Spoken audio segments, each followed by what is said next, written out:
Happy eDiscovery Day. I have an eDiscovery expert here with me today, and he's going to share some of his insights with regard to eDiscovery best practices, particularly in the area of people, process, and technology.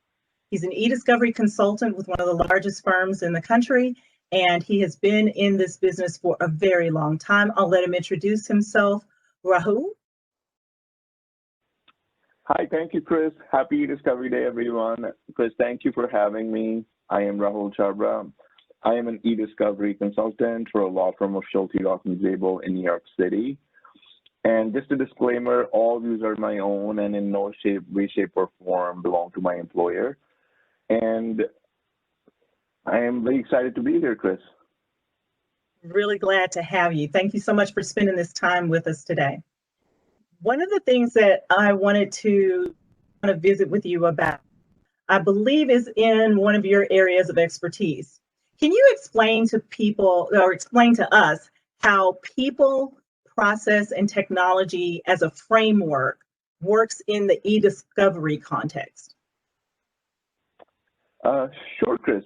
So the way PPT works is people, process, and technology, right? I like to look of it as a sort of a Venn diagram where all three come together combined, and they each play their part, and they help build a successful project and a successful outcome.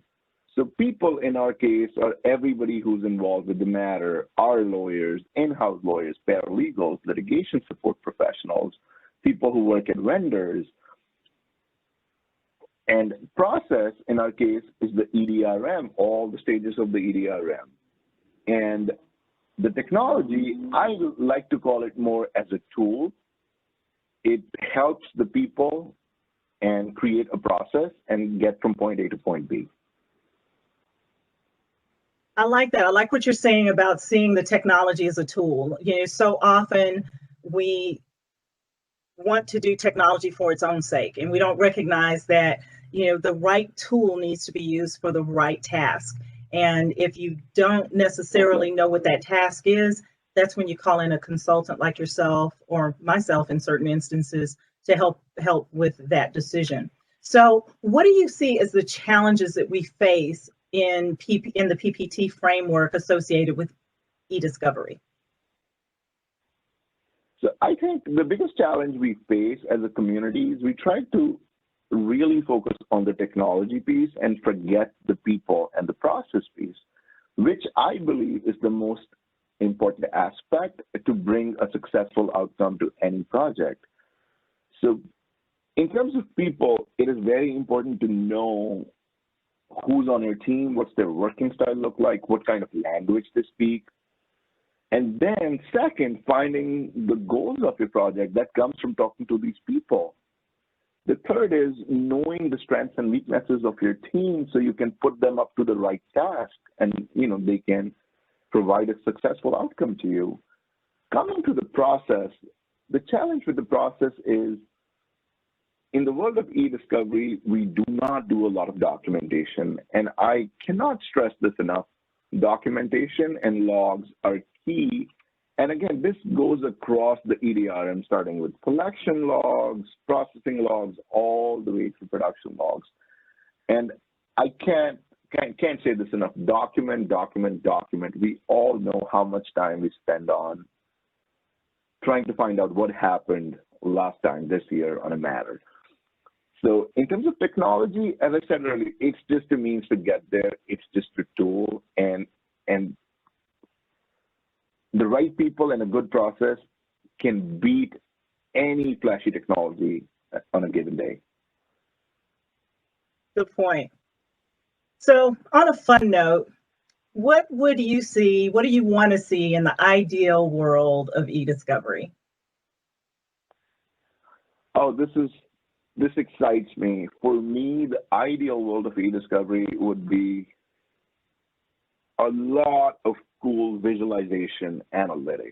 So, you know, we could dive in, you could use something, you could visualize your data, keep drilling it down, and and come up to conclusions that help with the strategy of your case without actually touching your documents. That's number one. Number two would be taking out all the junk stuff we have in our review. It could be chain emails, it could be sports newsletters and things like that. Number three would be, if I could come up with a database of all law firms in the world so that I can run it for a privilege analysis on my document set, that would be awesome. And I know a lot of these exist today, but they're in no way, shape, or form that, they're really usable. Is there anything else that you might like to see in that perfect eDiscovery world? I think better tools, more user-friendly tools. That would make me really happy. Yeah, absolutely. I think we give lawyers a lot of controls and tools and features and solutions that we give them, but we don't necessarily give them to them in a way that is intuitive.